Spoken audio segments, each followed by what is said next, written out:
Top quality और consistent performance के लिए सिर्फ सिल्वर पंप नाम याद रखना।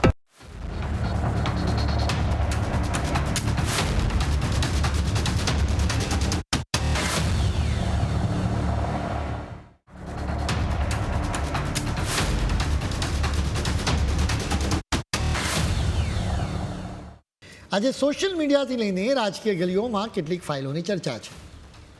એવો આક્ષેપ છે કે મમતા બેનર્જી ઈડીના અધિકારીઓની નજરથી બચાવીને એ ફાઇલો લઈ ગયા. વિપક્ષીઓ કહી રહ્યા છે કે આ ફાઇલોમાં એવા રહસ્યો છે કે જેનો ભાંડો ફૂટવાનો મમતા દીદીને ડર લાગી રહ્યો છે.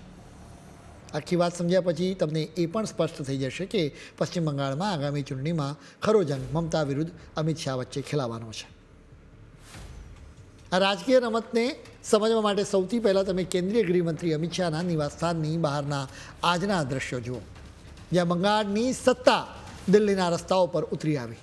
તૃણમૂલ કોંગ્રેસના નેતાઓ શુક્રવારે અમિત શાહના ઘર સિવાય ઓફિસની બહાર પણ ઉગ્ર વિરોધ પ્રદર્શન કરી રહ્યા હતા.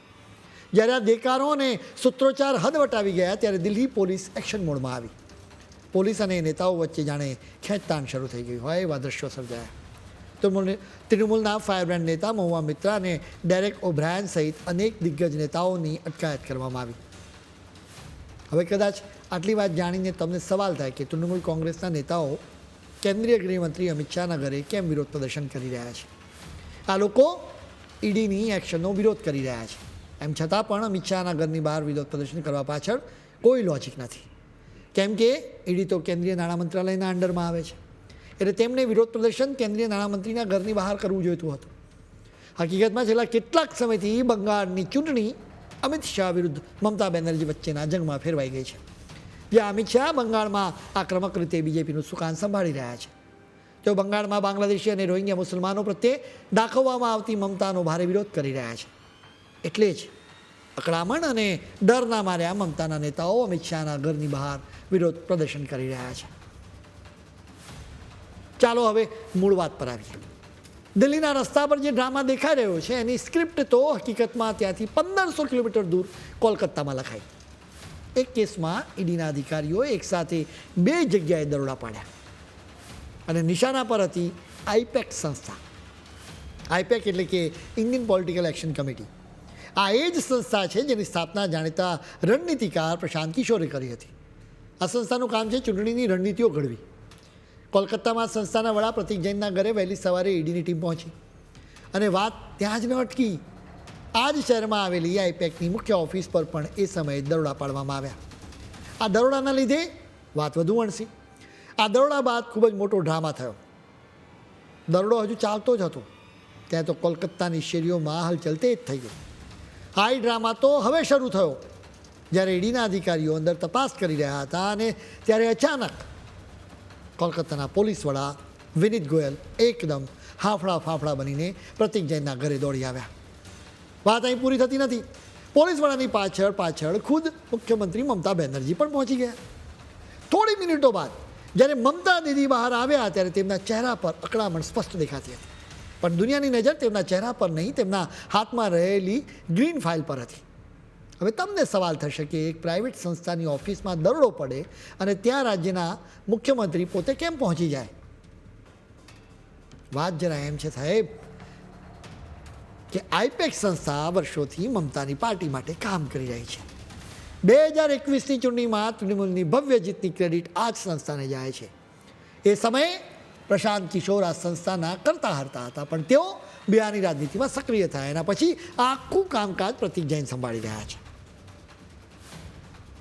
અમે તમને વાત કરી હતી કે મમતા બેનર્જી પ્રતિક જૈનના નિવાસ સ્થાને પહોંચ્યા.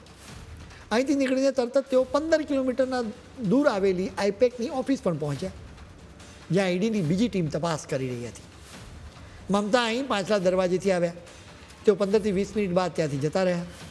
તેમની સાથે સીએમઓના કેટલાક અધિકારીઓ પણ હતા. તેઓ આ ઓફિસમાંથી અનેક ફાઇલ્સ લઈ ગયા હતા.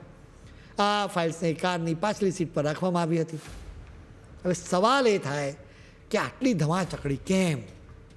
એક રાજ્યના મુખ્યમંત્રીએ અચાનક આટલા એક્ટિવ કેમ થવું પડ્યું?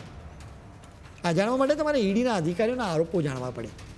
એવો આરોપ મૂકવામાં આવ્યો છે કે બંગાળની ધરતી પર કોલસા કૌભાંડ આચરવામાં આવ્યું.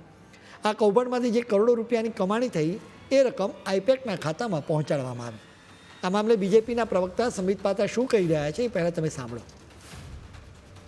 अनूप माझी नामक व्यक्ति जो कि इस कोल स्कैम में इन्वॉल्व है, उनके प्रमाइसेस, उनके ऑफिस इत्यादि में रेड हुआ.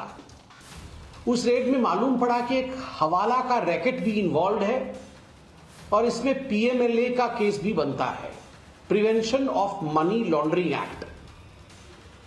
जब ये हवाला के चेन को देखा गया कि किस किस माध्यम से हवाले के पैसे को आगे बढ़ाया जाता था, आगे भेजा जाता था, तो एक कंपनी सामने आई जिसका नाम है आईपैक. और उसके बाद पीसफुली रेड चल रहा था कि अचानक ममता बनर्जी बंगाल पुलिस के साथ वहां पहुंच गई आईपैक के ऑफिस में और खुद सबको धक्का देते हुए आईपैक के ऑफिस के प्रांगण के अंदर जहां रेड चल रहा था वहां वो स्वयं घुसी और उसके बाद वहां से फिजिकल डॉक्यूमेंट्स, कागज इत्यादि, इलेक्ट्रॉनिक एविडेंस जैसे पेन ड्राइव, लैपटॉप इत्यादि और भी कई तरह के एविडेंसेस को उन्होंने अपने साथ ले लिया. સંબિત પાત્રાએ કહ્યું કે મમતા બેનર્જી રેડ દરમિયાન ફાઇલો અને પુરાવા પોતાની સાથે લઈ ગયા. મમતા પોતે તમામ પુરાવા લઈ ગયા, એમ છતાં તેઓ જાહેરમાં ઈડી પર અને અમિત શાહ પર એલફેલ આરોપ મૂકી રહ્યા છે. તમે હવે મમતાને પણ સાંભળો.